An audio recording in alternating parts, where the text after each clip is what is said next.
what is this net zero and how is this related to energy transitions? It is an agenda to cut down on fossil fuels, to move to energy efficiency, promote renewable energy. Do you see that with this net zero transition or a pathway for the future, there is also a risk of energy security? Energy security has to be seen in terms of sustainability. Today, if you want to buy an electric bus, it's going to come at almost 2x the price of an internal combustion. You know, the normal buses, the diesel buses, the petrol buses. But the arbitrage lies in the fuel cost. Well, yes, if you want an ordinary middle class family to start buying electric cars instead of buying a CNG car or electric car, they will need some incentive or some sweetener. एक solar का plant thermal से थोड़ा महंगा पड़ेगा या electric car महंगी पड़ेगी, लेकिन ओवर टाइम तो ये anyway cheaper पड़ेगा as compared to the fossil fuel technologies. The world is moving in a VUCA environment. There is war happening between Russia and Ukraine, Israel-Palestine, and now Trump has resumed again as a president of the United States. Do you see these changes as an opportunity or as a challenge for India? Firstly, he is a great believer in US continuing to produce oil and gas as long as the markets can support it. So his famous quote, drill baby drill. But you see, India's commitment to clean energy remains in place. Because we have 300 clear sunny days. हमारे लिए तो solar is a great way to go. The day the technology costs come down, battery technology costs come down, हमें Cola use करने की जरूरत ही नहीं है. हमें कोले से सस्ती ये बिजली पड़ सकती है.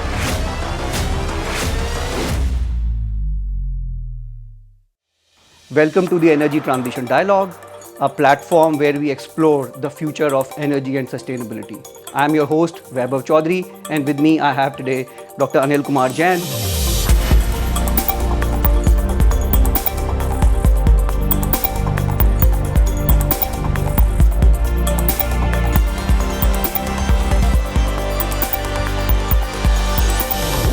Welcome, Dr. Jain, to the show. Thank you.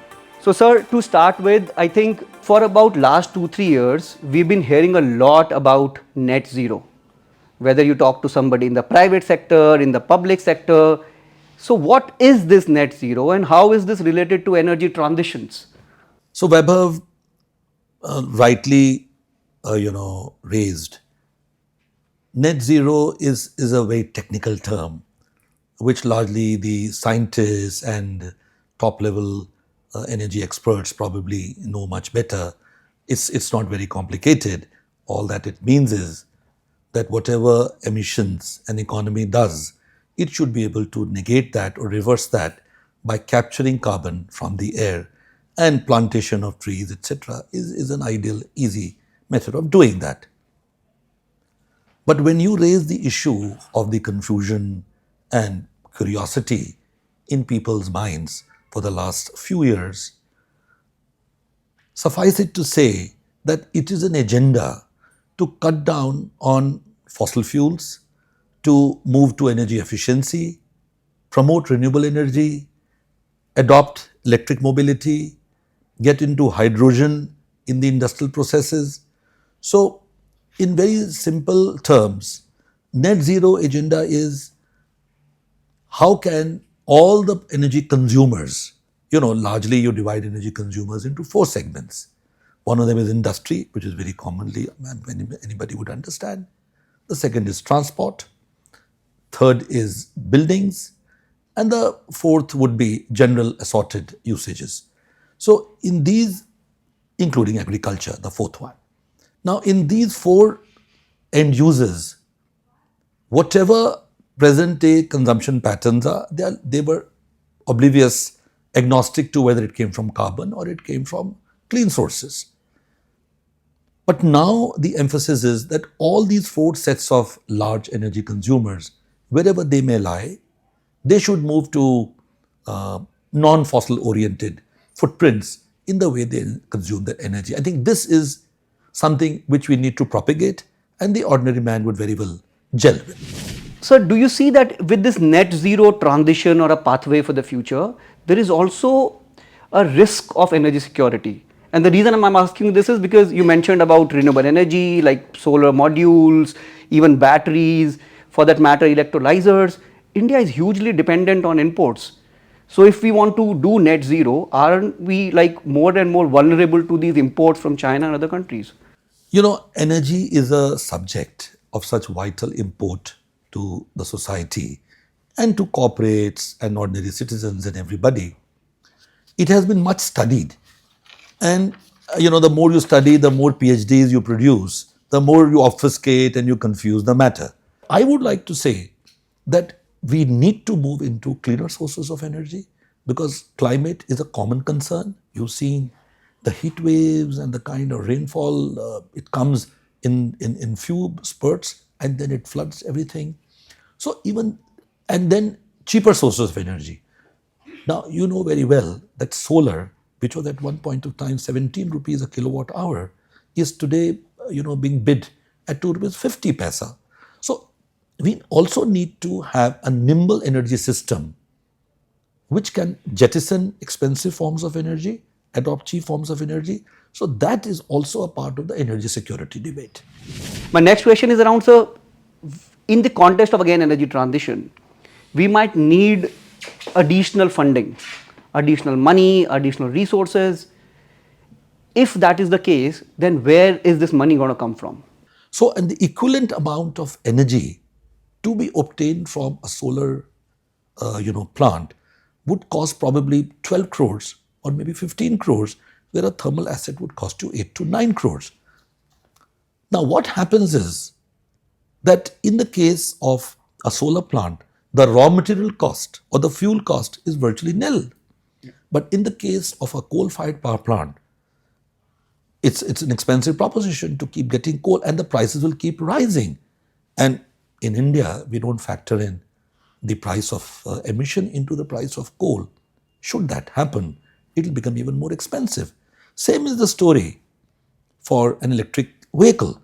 Now, the Olas and the Ubers, they might come as an expensive electric car, but the arbitrage lies in the fuel cost.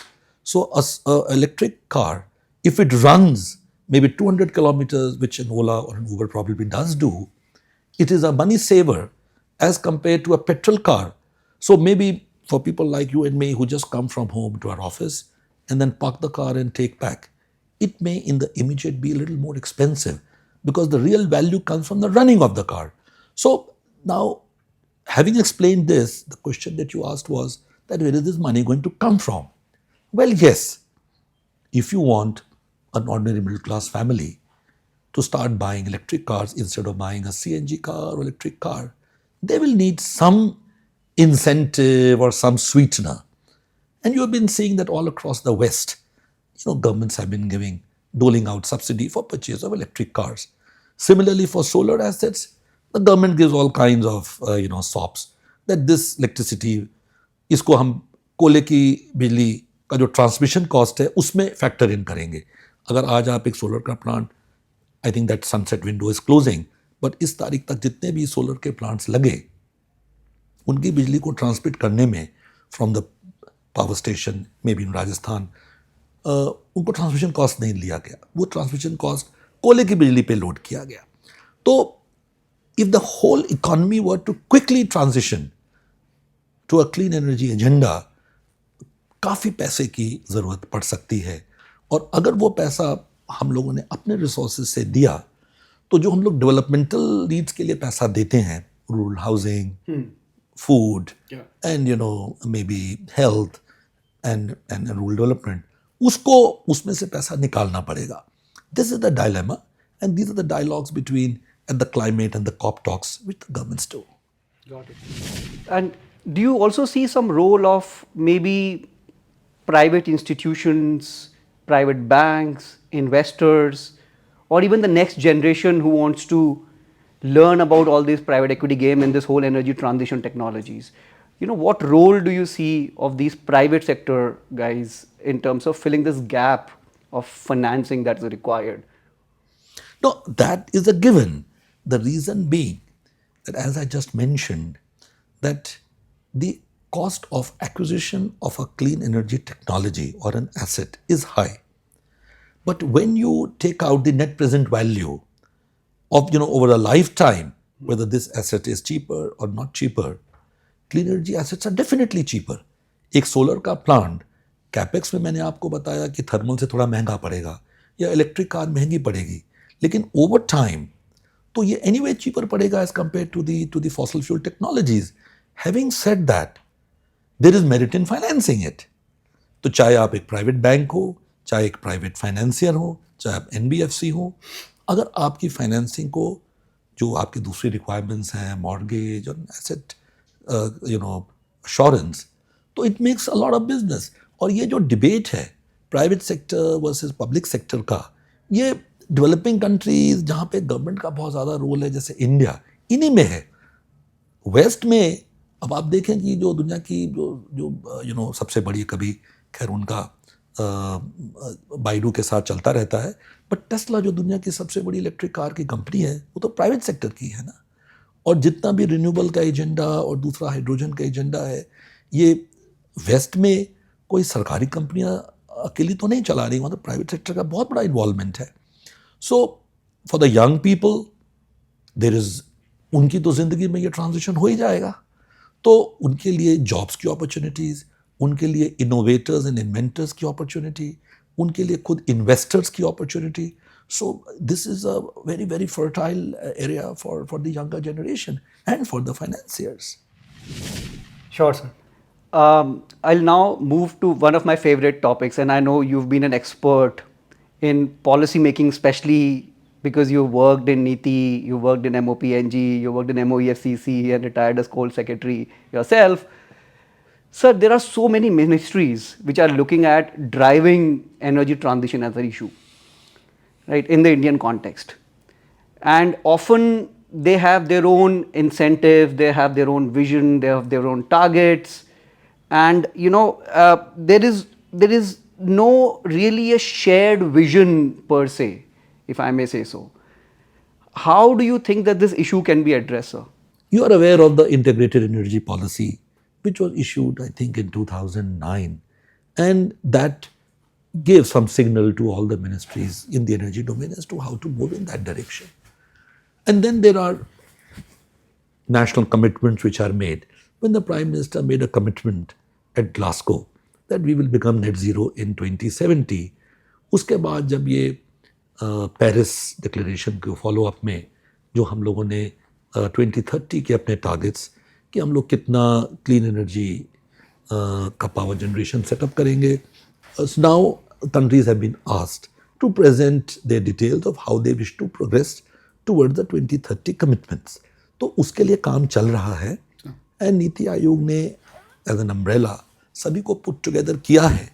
तो गवर्नमेंट्स के अंदर to vision में एक दूसरे में अंतर हो सकता है.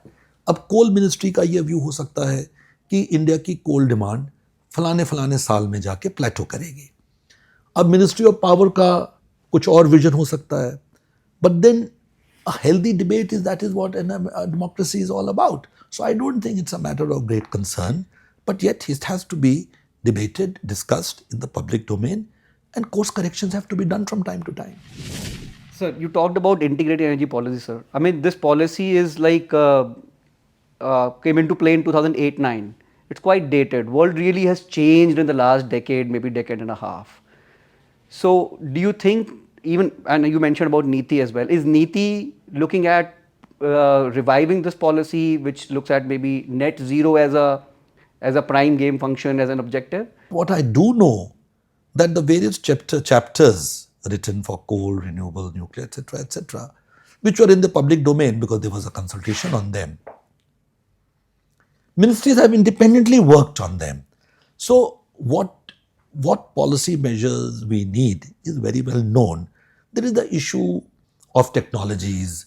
There is an issue of having locked into, let's say now, we might like to have a very speedy conversion to CNG. We might want to have piped gas into people's homes in place of LPG. But then, as you and I know, that हमारी जो महारत्ना बड़ी बड़ी तेल की कंपनियां हैं, उनकी इतनी इसके अंदर इन्वेस्टमेंट है, प्राइवेट सेक्टर का इन्वॉल्वमेंट है, प्राइवेट पेट्रोल पंप्स हैं, पाइपलाइंस हैं, रिफाइनरीज हैं, कि इतने बड़े बेहमत को एक साथ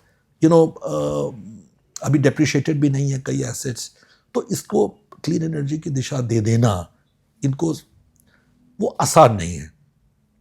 तो जो national energy policy is meant to create an atmosphere, an environment. And the best thing is if the markets themselves start giving the right cues. मैंने आपको बताया कि 2000 में भी 3-4 में अगर 17 रुपये यूनिट या मे बी थोड़ा सा लेटर उस समय 3-4 में तो शायद सोलर के इतने इनिशिएटिव नहीं हुए थे, बट 7-8 में 16-17 रुपये की अगर बिजली थी सोलर की, जो कि आज रिड्यूस होकर 2.5 रुपये हो गई है, तो पॉलिसी हैज सक्सीडेड, एक एनेबलमेंट हुआ. और वही सिचुएशन इलेक्ट्रिक मोबिलिटी के साथ हो रही है, हाइड्रोजन में भी गवर्नमेंट ऐसे ही कर रही है. तो एक इंटीग्रेटेड पॉलिसी की ज़रूर आवश्यकता है, and I am sure NITI Aayog उसके बारे में सोच रहा होगा. आई एम पर्सनली नॉट अवेयर कि वो डॉक्यूमेंट के शेप में एक इंटीग्रेटेड निकल रहा है, कब निकलेगा, then I am personally not aware. Thank you, sir. My final question, and the reason I'm asking this question is because you have written extensively and recently on the geopolitics around energy. And we all know what is happening. The world is moving in a VUCA environment.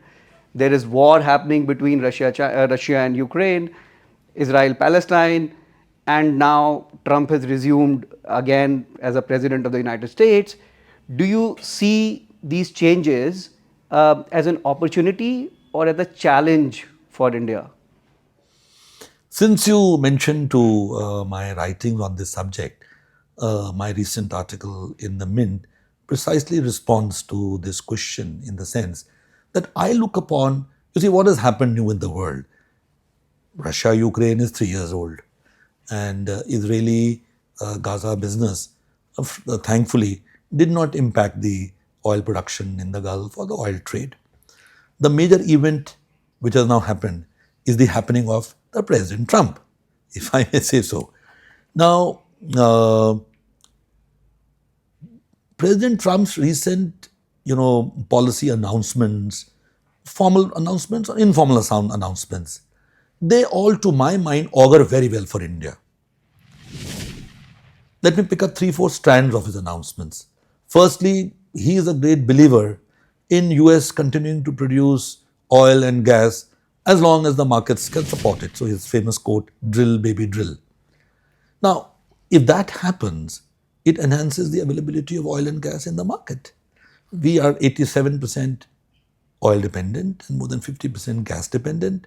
So, we might, instead of being a seller's market, it might become a buyer's market. So until the energy transition happens and we can move away from the intoxication of oil, this is very good news for us. The second thing which he has said is that he will lift the embargoes on setting up of fresh LNG terminals.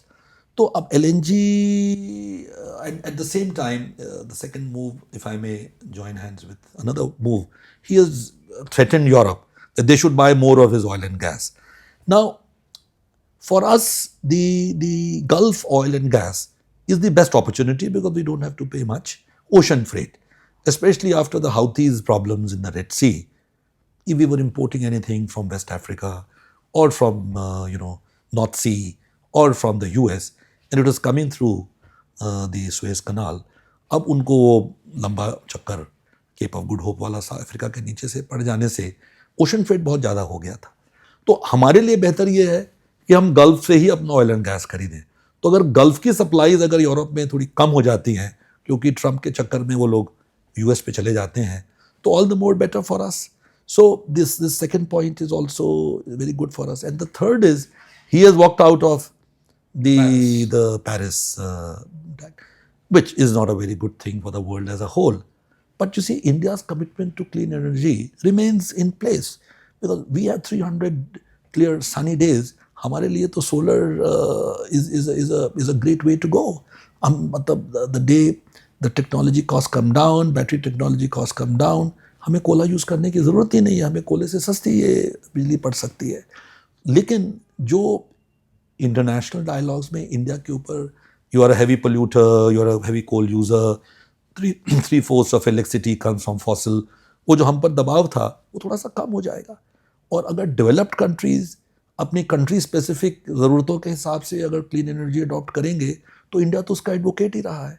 So to my mind geopolitics right now affirms India's position so far, and it augurs well for the future as well. A big thanks to you, Dr. Jain. It was so insightful to learn about energy geopolitics, net zero transitions, and energy security from none other than Dr. Jain himself. Thank you once again. I'm your host, Vaibhav Chowdhary. If you like our podcast, please let us know and comment in the box below.